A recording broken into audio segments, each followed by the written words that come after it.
everybody. Welcome to J&J on Jazz, sponsored by Jazzwire. This is my friend James. This is my friend Jeff. And do not adjust your sets. We're actually here in the same room. For once. Honestly, this is like our 50th. I think it is, actually. Yeah, if not 50, it's 49. And yeah, we're actually here in the same room. James is flying out of an airport near me tomorrow, and we decided this is the time to do this. We played some gigs together, but we haven't done near enough of these. So we want to take advantage of the opportunity to actually play a little bit. So, since Jeff's one of my favorite tenor players, and I really enjoy playing with great tenor players in a frontline capacity in small group jazz, I thought we would play a little bit, talk a little bit about that frontline relationship, because it's so important for horn players to be listening to each other. The ensemble part of this music is every bit as important as the blowing. We don't ever want to have people forgetting about the importance of the ensemble stuff, right? Yeah, for sure. And I love this setting. I mean, I'm lucky enough to get to play a lot of quartet stuff where, I'm the guy up front. But man, it is so fun, to get to be part of a team, yeah, right? Absolutely. And I really dig playing with trumpet players. I personally see my role, the trumpet is traditionally the lead instrument in whatever setting. If it's the Jeff Antoniuk band and you're there, you're the lead player. I mean, that's the way I think about it. And I totally dig that. And when I get to play with James, it's different than when I play with Alex Norris and when I'm lucky enough to play with Ingrid Jensen or whoever. Everybody phrases a little bit differently. Some people articulate harder, some are a little bit smoother, the tone. So it's so much fun to try to get to fit in with that. And with great players, it's, they make it easy. So that's the fun for me, for sure. Well, and as a trumpet player, I'm not one of those trumpet players that feels like I have to be in charge. I'm not a lead trumpet player in a big band. But in a small group setting, yeah, it is traditionally the trumpet that is driving that phrasing, that style. And there's also a physical reason for that, too. And you'll hear it when we play the melody to this tune, the great G.G. Grice tune, Minority.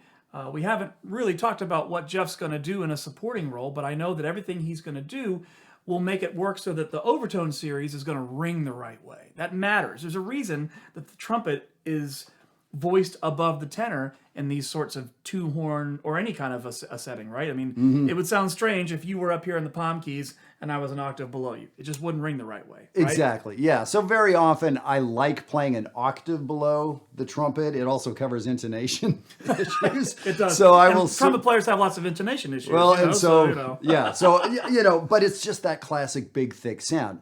Sometimes it's cool to play in unison. So yeah, that's all stuff we sort of figure out on the fly. And when I say James is the lead player, it doesn't mean he's better looking or necessarily. Are you sure about that? I'm not actually sure. I'm not either, actually. But the idea that kind of somebody has to take charge, and so it's that unspoken thing. It's historical. I could care less who. I kind of dig the idea of following somebody. So let's play a little bit and see what happens here, and we'll do some soloing, and yeah, we'll talk about it on the other end.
that was fun. And, left in all my mistakes, kind Mine of on the too. head out. Yeah. So didn't quite get the cue and is like, oh, am I playing harmony? And I'm not sure where the melody is here. So there was a little scuffling, but, that's why it's called jazz. Well, it didn't feel like scuffling to me because, I think that's one of the fun things about this kind of a frontline vibe. We don't always have time to rehearse. Everyone knows a lot of the same tunes, but when we're doing these things on the fly, even on a gig, you're going to make mistakes. You're maybe going to miscommunicate, but it's how you get out of it that makes it kind of hip sometimes. There you I go. didn't think you were scuffling at all. Well, thank you. I was making mistakes in time, and that's it. When your mistakes are in time, that's a real thing, though. right? It kind of is. That's a real thing. Yeah, I mean, it's important. The other thing that you guys don't see, sort of below the frame, there's a mini golden doodle just kind of coming around and, licking a leg here or there. And so that's what we don't have on stage often enough. Like, show me a club with golden doodles running around and I will play there for free. So thank you, Boomer. Appreciate it, buddy. So when we were playing, I have so much fun trading with a great player. And, Me too. of course, you all heard it. I think James, did he end his solo with sort of the Crimea River kind of vibe? And so I came in, well, let me do that. So I took that and ran with it. When we were doing fours, sometimes I would, I don't want to mimic too much. That's the other thing, because it's a little goofy when you're just copying what the person said. But there were times I wanted to copy or do it in a different way. Sometimes he would do something in a range, up high. And I remember coming up high. There were times I consciously wanted to talk over you. Yeah, and you did the same to me, which to me is awesome. I love that it's too. energetic. We didn't plan to solo together. That was James being inconsiderate and playing over top of me. And I thought, well, screw you. I'm going to play over top of you. And that's the tenor and trumpet relationship right there in a nutshell. It is. You know what I was really trying to listen for when I was trading with Jeff is because tenor players always play hipper stuff than trumpet players. And we can't even come close to the harmonic genius that just exists over here. But rhythmically, I always, when I'm trading with a horn player, I'm always going to try to play off of rhythmic ideas that they do. And you did some syncopated things that I really dug, and it reminded me, oh, James, you play way too many eighth notes all the time. So maybe break that monotony up a little bit and get inside the time a little bit and have some fun with rhythm. So, and again, back to the melody thing. Man, it's so easy to play with you. We breathe the same way. That's because you listen. I try to listen, but I just hear myself because I'm a trumpet player. But and time-wise, too, let me ask you this. Do you feel like you have to adjust your time placement when you play with me? If you do, you can make me feel better. If it's nothing conscious, like, oh, James' phrase is so far ahead or so far behind or anything like that. I'm aware of there's a really like a really awesome bounce to your swing. And so that's sort of inspiring for me to try to like add a little pep to what I'm doing. So that maybe I lean a little forward in the time. It may be sort of an articulation thing. So yeah, I'm not quite sure how to talk about it, but the moment I start playing with you, it's like, oh, like there's a wave behind me kind of pushing me forward, which is awesome. I love that. Maybe it's a Pittsburgh thing. Man, whatever it is, I love it. It's cool. And by the way, speaking of shirts, what do you got there? I'm wearing one of my Wesleyan shirts. All right, president of West Virginia Wesleyan, right? That's right. Jazzwire. I guess I'm president. You are president of Jazzwire. Yeah, I also run the HR department. Man, you must have a lot of complaints against yourself. There's a lot of... I wasn't even going to bring it up. There are a lot of complaints about me lodged by me, but I handle the complaints, and every single one has been resolved to my satisfaction. I'd hate to talk to legal, man. Yeah. I would hate to talk to legal. I am legal. Oh, no. Uh-oh. All right.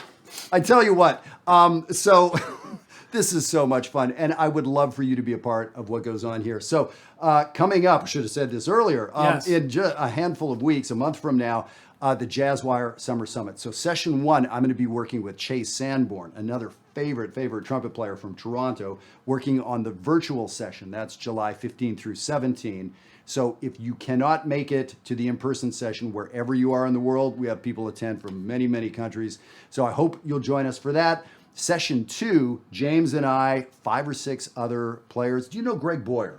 Yeah. Trombone player. So Yeah. he was with Parliament Funkadelic for 20 years. Wow, right. He was with Prince for a big long time, wrote lots of those horn parts. So, I mean, Greg has this incredible career on the funk side of things, but he's a beastly jazz player. The 3D Trio and Steve Herberman and on and on. So I hope you'll join us for session 2. That's in person here in the Washington, D.C. area. And that's July 20th through 23rd, 2022. Come check it out. We're going to have a ball. It's going to be a lot of fun. Yeah, absolutely. So thank you, James. This is a blast. Jeff, this is awesome, man. Yeah, we're going to do more for sure. Thank you very much. Have a great week. See y'all.